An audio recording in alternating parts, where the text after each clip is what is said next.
Donc, la première erreur, c'est de tout laisser à votre conjoint. Lorsqu'on dit tout laisser au conjoint, c'est le premier piège, c'est de laisser toute la gestion financière à votre conjoint. Oui, c'est pratique. C'est lui qui va gérer les factures, il va gérer le loyer, il s'en occupe, met les choses à jour et, si c'est, c'est lui qui note tout, c'est lui qui gère tout, c'est lui qui ramène même les sous à la maison. Même pour la popote, nous, on ne participe pas. Même pour l'épicerie, on ne participe pas. Ça, c'est une grosse erreur. Et s'il n'est plus là, qu'est-ce qu'on fait? Si notre conjoint n'est plus là, ou si la vie change, que se passe-t-il? Ce que j'ai appris, c'est que ton autonomie financière, c'est ta sécurité. C'est pas seulement pour, c'est pas pour ta famille ou ton conjoint ou quoi que ce soit. Ton autonomie financière à toi en tant que personne, c'est ta sécurité. Même si vous êtes en couple, tu dois garder ton propre compte et une assurance à ton nom. Pour ceux qui sont en Occident, vous devez avoir une assurance à votre nom. Parce que avoir une assurance au nom de son conjoint, je vous épargne les détails. Mais c'est des choses que nous, on entend dans les histoires, des histoires de couple là. Quand tu as une assurance, c'est pas à ton nom. C'est pas de la méfiance, hein. C'est de la puissance. Je dis bien, même si tu es en couple. Donc, la première erreur, c'est de tout laisser au conjoint. Maintenant, ne plus faire cette erreur-là. C'est-à-dire, ton autonomie financière, c'est ta sécurité. Il faut que tu aies un compte à ton nom. Il faut que tu aies des assurances à ton nom. Il faut que tu aies des actifs qui soient exclusivement à ton nom, même si tu es en couple. Parce que si demain, il n'est plus là, ou si la vie change, tu ne peux pas garantir. Vous n'êtes pas à l'abri d'un divorce. Vous n'êtes pas à l'abri. En Afrique, par exemple, lorsque le conjoint meurt, il y a la famille du conjoint qui vient tout porter et qui bloque même les comptes. Si vous avez les comptes conjoints, comptes communs, là, les choses comme ça, les assurances qui sont à son nom. Bon, il est le titulaire de l'assurance. Toi, tu es seulement l'assuré. Bah non, non, ces choses-là, c'est des grosses erreurs. Que tu sois en couple ou pas, tu dois avoir un compte bancaire à ton nom. Tu dois épargner à ton propre nom. Vous pouvez avoir vos projets ensemble et participer dans le compte conjoint ensemble, dans ce compte commun ensemble. Mais il te faut toujours un compte à ton nom. Un compte où ce n'est que toi qui gères. C'est ta sécurité, c'est ta puissance, c'est ta force de frappe. Une femme doit avoir sa force de frappe, sa puissance. Ne pas tout reposer sur les épaules du mari.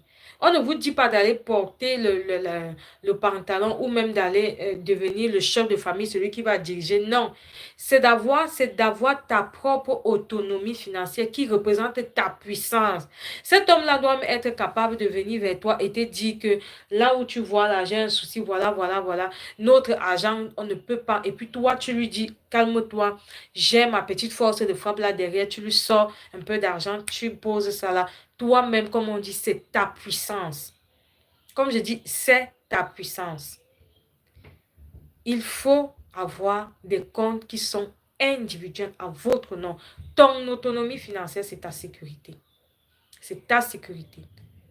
Ton conjoint ne peut être là demain. Ou même il peut y avoir un divorce. Ou même ne pas de divorce, mais autre chose dans la vie. Autre chose dans la vie. Votre conjoint peut faire un mauvais placement avec votre compte commun. Qu'advient-il de votre avenir? De l'avenir de vos enfants, si vous n'en avez même pas. Qu'advient-il de votre avenir? Il peut penser que c'est un bon deal et vous venez pour... Moi, il y a des histoires, hein, vous savez, quand on est dans le domaine des finances, il y a des histoires qu'on écoute. Votre mari, il a une idée business là, il a son ami qui vient lui vendre une idée business. Elle est très bonne, elle est bonne, mais sauf que peut-être il n'y a pas les bonnes stratégies derrière. Et lui, il se dit qu'il va vous faire une surprise, il va investir l'argent de votre fonds commun. Et lorsque ça va rapporter, il viendra vous faire la surprise que voilà, j'ai investi, ça a rapporté gros. Un peu comme à un moment, la crypto-monnaie prenait de l'ampleur là. Il est capable de faire cela et ça ne marche pas. Maintenant, vous n'avez pas de compte individuel. Vous n'avez pas d'argent gardé quelque part. Vous n'avez pas de puissance. Vous n'avez pas d'autonomie financière. C'est la cata. Aussi bien pour vous que pour votre couple ou même pour votre famille, c'est la cata. Voilà pourquoi c'est une des erreurs que les femmes font lorsqu'elles sont en couple, c'est de tout laisser au conjoint. Donc la première des choses ici, arrêtez de tout laisser à votre conjoint. Il est le chef de famille, mais vous devez avoir votre autonomie financière. C'est votre sécurité, c'est votre puissance. Ce même compte-là, à part là, peut être le compte qui vient soulever votre famille, soulever votre couple ou même venir en aide à vos enfants ou même à votre mari. Je vous le dis. Donc, deuxième point, deuxième erreur, c'est de vivre sans assurance. Vous vivez sans assurance. Pourquoi? Je vais attendre. C'est trop cher. C'est une grosse erreur. Si vous êtes en Occident, peut-être en Afrique, ça n'a pas la même, le même effet. Ça n'a pas le même impact. Si vous êtes en Occident, vous n'avez pas d'assurance, c'est une grosse erreur. Attendre d'avoir des enfants ou un conjoint pour prendre une assurance vie, que ce soit une assurance vie ou une assurance invalidité, c'est une grosse erreur. Parce que vous pouvez avoir un conjoint et vous tombez malade, vous n'êtes plus assurable. Vous pouvez avoir des enfants et lors de l'accouchement d'un enfant, vous avez une maladie, vous êtes atteint d'une malformation ou quoi que ce soit, vous n'êtes plus assurable. N'attendez pas de ne plus être assurable. Et n'oubliez pas que les assurances jouent avec 4 facteurs pour vos primes. Vous avez l'âge. Plus vous êtes jeune, moins vous payez. Vous avez le sexe. Lorsque vous êtes une femme et qu'il s'agit d'une assurance vie, vous allez payer moins. Mais s'il s'agit d'une assurance invalidité et que vous êtes une femme, vous allez payer plus cher. Parce que les femmes sont plus aptes à faire des réclamations. Alors, les assurances invalidité des femmes sont plus chères. Mais lorsqu'il s'agit d'une assurance vie, et que vous êtes une femme, vous allez payer moins qu'un homme qui a le même âge que vous, toutes choses égales. Vous allez payer moins parce que vous êtes une femme. Comme je vous ai dit, les 4 là, il y a l'âge, il y a le sexe, il y a l'état, vous êtes fumeur ou non fumeur. Si vous êtes fumeur, vous allez payer plus cher. Vous êtes non fumeur, vous allez payer moins que celui qui fume. Et maintenant, il y a l'état de santé. Vous êtes en bonne santé, mesdames. Allez prendre vos assurances et payer des prix moins chers. N'attendez pas que que votre âge avance, que vous ayez un conjoint ou que vous ayez des enfants pour dire que bon, maintenant que j'ai déjà des enfants, je vais aller prendre une assurance. Prenez vos assurances tant que vous êtes encore jeune et en bonne santé. Elles vont vous revenir moins cher. Donc, ça, c'est la deuxième. L'assurance n'est pas juste en cas de décès. L'assurance, ce n'est pas seulement en cas de décès. Il y a d'abord pour protéger ton revenu, ton style de vie, ta liberté. Les assurances, ce n'est pas seulement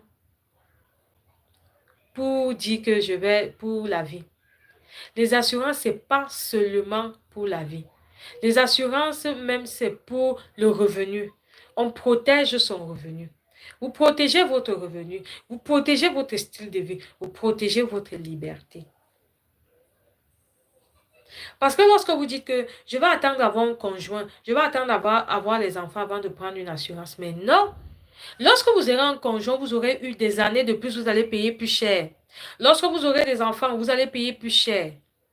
Et je vous ai dit, l'assurance, ce n'est pas seulement l'assurance vie. Il y a l'assurance invalidité pour protéger votre revenu en cas d'invalidité, que ce soit par rapport à un accident ou à une maladie. Et vous allez toujours payer moins. Protégez votre revenu. Vous êtes une femme, vous travaillez. Et que vous savez qu'un accident peut facilement arriver. Allez prendre votre assurance. Protégez-vous. Il y a les accidents, maladies graves. Une personne sur trois ici au Canada, je parle de ce que je connais, une personne sur trois ici au Canada, avant l'âge de 65 ans, sera victime d'une maladie grave. Est-ce que c'est vous? Est-ce que ce n'est pas vous? Comment est-ce que vous savez que vous ne faites pas partie du pourcentage qui sera malade ou du pourcentage qui ne sera pas malade? Assurez-vous maintenant. Assurez-vous maintenant. Moi, je parle ce soir, je parle aux femmes. C'est des erreurs qu'elles font. Je vais attendre quand j'aurai un conjoint. Je vais attendre quand j'aurai des enfants pour prendre une assurance. Non. Cessez d'attendre. C'est le moment. Puisque vous êtes jeune, moins vous payez. Et c'est votre style de vie que vous protégez. Vous savez qu'avec une assurance et vie participative, vous êtes capable de l'utiliser comme levier de richesse. Pourquoi attendre seulement avoir des enfants? Ces enfants-là peuvent venir trouver que vous avez déjà accumulé de la valeur. Ces enfants peuvent venir trouver que vous avez déjà accumulé de la valeur. C'est très important. C'est très important. N'attendez pas. Prenez vos assurances. Prenez vos assurances.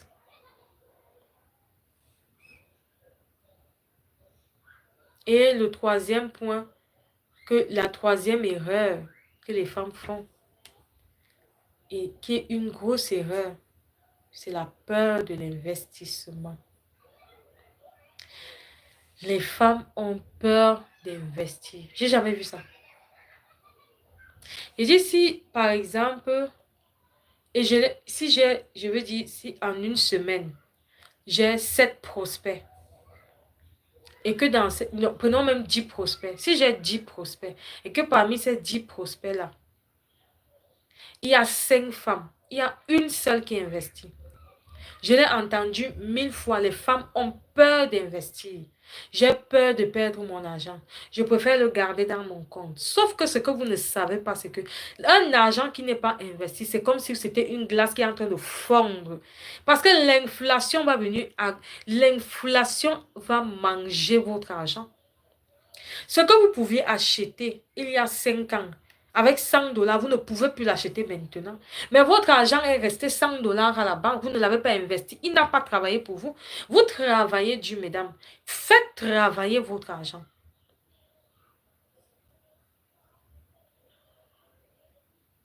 Faites travailler votre argent. Ne rien faire, c'est déjà perdre. Celui qui ne fait rien a déjà perdu. Un argent qui est gardé là. L'inflation, ton argent qui est gardé à la banque là, il vaut moins chaque année qu'il est gardé à la banque. Arrêtez d'avoir peur d'investir, mesdames.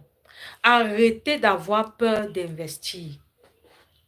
Je vous ai dit que l'argent qu'on laisse à la banque, c'est comme le laisser fondre parce que l'inflation agit dessus. Je répète encore, ce que vous pouviez acheter il y a 5 ans avec 100 dollars, vous ne pouvez plus l'acheter. Ce sera au moins à 110 dollars. Les 10 dollars là, vous les avez pris où? Puisque vous avez gardé votre argent à la banque. Il n'a pas fructifié, il n'a pas augmenté. Or, si vous l'aviez investi, prenons même le taux de rendement le plus bas, même 6%, même 7%. Mettons même à 4%, allez investir même à 4%. 4%, ce sera toujours plus que rien. 4% sera toujours plus que rien. Je vous le dis. 4% sera toujours plus que rien. Donc, allez chercher. Allez chercher comment investir. Une femme doit investir son argent. Arrêtez d'avoir peur. Les femmes ont tellement peur d'investir. J'ai peur de perdre mon argent. Je préfère garder mon argent dans mon compte. De l'argent dans un compte chèque qui dort se fait manger par l'inflation. De l'argent dans un compte qui dort se fait manger par l'inflation. Si vous ne savez pas ce que c'est que l'inflation, écrivez en commentaire. Je me ferai un plaisir de venir vous répondre. Ça pourra faire l'objet même d'une autre vidéo. C'est quoi l'inflation? Donc, mesdames, vous savez que moi, je ne fais pas les longs lives. Surtout quand il n'y a pas de questions. Si moi, j'ai quelque chose à dire, je vous dis. Je viens vite vous édifier et puis je pars. Parce que parler aussi pendant longtemps, là, c'est fatigant. C'est du travail. Donc, voilà les 3 erreurs que les femmes font. Donc, mesdames, arrêtez de faire ces erreurs. Arrêtez de faire ces erreurs. Arrêtez. Arrêtez d'avoir peur d'investir. Arrêtez de tout laisser au conjoint. Arrêtez de ne pas prendre des assurances parce qu'on attend d'être en couple. On attend d'être avec la bonne personne. On attend d'avoir des enfants. Non, arrêtez. Ce que je veux que vous les femmes reteniez ici ce soir, c'est que tu n'as pas besoin d'être une experte pour prendre des bonnes décisions financières. Il y a des façons de commencer simplement, à ton rythme et sans stress. Tu n'as pas besoin d'être une experte. Tu n'as pas besoin. Il faut juste les bons outils. Et quelqu'un pour t'expliquer clairement. Et c'est là que moi, je peux vous aider. Donc, si vous avez besoin, par exemple, d'établir un budget, de prendre une assurance, d'investir votre argent ou même de faire des plans, d'ouvrir même un compte personnel, moi, je peux vous aider. Mais ce que je veux que vous les femmes, que vous reteniez ce soir, pardon, c'est que vous n'avez pas besoin d'être des experts pour prendre des bonnes décisions financières. Pardon. Vous n'avez pas besoin d'être des experts pour prendre les bonnes décisions financières. Commencez simplement, commencez petit, commencez sans stress, commencez à votre rythme, mais faites-le. Ne laissez plus votre argent dormir dans les comptes échecs, investissez. Celui qui ne fait rien a déjà perdu. Celui qui n'essaye pas a déjà perdu. Si vous avez besoin d'aide, vous pouvez m'écrire, vous pouvez me contacter. Vous avez mon mail, vous pouvez me contacter, je me ferai un plaisir de vous aider. Si vous êtes au Canada ou en Amérique. Si vous êtes au Canada ou en Amérique, je peux vous aider pour l'ouverture de vos comptes, pour les assurances et même pour l'établissement d'un budget. Mais, mesdames, tout ce que moi, je voudrais que vous reteniez ce soir, c'est d'arrêter de procrastiner. Je vais ouvrir, je vais prendre une assurance quand j'aurai des enfants. Je vais prendre une assurance quand j'aurai un conjoint. Et puis même quand vous avez maintenant ce conjoint-là, vous prenez tout, vous déposez sur ses épaules. Vous n'avez pas d'autonomie financière. Vous n'avez pas votre puissance financière parce que vous avez tout laissé entre les épaules sur les épaules de votre mari. Ne pas prendre d'assurance, ne pas investir. Laissez votre argent dormir dans un compte chèque. Cet argent va se faire manger par l'inflation. Arrêtez d'avoir peur d'investir, mesdames. Arrêtez d'avoir peur d'investir. Même ces hommes que vous voyez qui investissent là, ce n'est pas parce qu'ils savent ce que ça va produire, mais parce qu'ils savent que celui qui n'a rien fait a déjà perdu. Celui qui n'a rien fait a déjà perdu. Vous n'allez pas vous ne pouvez pas vous comparer à celui qui a essayé et qui a échoué. Parce que celui qui a échoué a acquis une leçon. Quelqu'un a dit, je ne me souviens plus de qui c'était, mais un grand, je crois que c'était celui qui fait les poulets là. Il a proposé sa recette à 999 personnes. Et puis c'est la 1000e personne qui lui a dit, ok, je vais tester.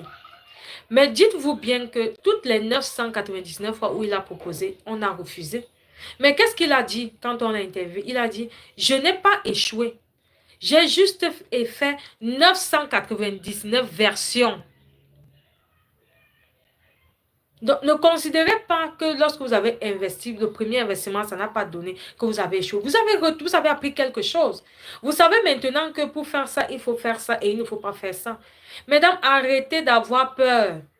Arrêtez d'avoir peur. Arrêtez de faire les comptes conjoints et de ne pas avoir de... Je ne vous dis pas de ne pas avoir de comptes conjoints, qu'on se comprenne bien. Je vous dis, lorsque vous êtes en couple, ayez des comptes conjoints, mais ayez des comptes personnels, ayez des comptes individuels, parce que votre autonomie financière, c'est votre sécurité, c'est votre puissance. Votre argent dans un compte à côté là, investi quelque part, pas dans un compte qui dort. Investi quelque part. Cet argent-là, sera votre force de frappe demain. C'est cet argent qui pourra venir même relever votre mari, relever votre famille, relever vos enfants ou bien solutionner même un problème que votre mari n'avait pas de vue, n'avait pas de solution. On dit chez nous, ayez la force de frappe. Votre petit argent gardé quelque part là, investi quelque part. Pas gardé quelque part. Votre argent investi quelque part. Et pourquoi il doit être petit? Pourquoi même si l'argent des femmes doit être petit quand c'est investi? Quand c'est pour les femmes, pourquoi ça doit être petit? Le ministre de l'Intérieur là, pourquoi ton argent doit être petit? Ton argent ne doit pas être petit. C'est pour ça que je vous exhorte, investissez. Ce soir, je vous ai parlé des 3 grosses erreurs financières que les femmes font. Changez. Première erreur, laissez tout à votre conjoint. Arrêtez. Ne déposez plus tout sur les épaules de votre conjoint. Ayez un compte individuel. Ayez des comptes individuels. Ouvrez des comptes individuels. Cela, il va de votre autonomie, de votre puissance, de votre sécurité. Deuxièmement, vous êtes en Occident ou vous êtes en Amérique, vous êtes si vous êtes en Europe, là, partout, ayez les assurances.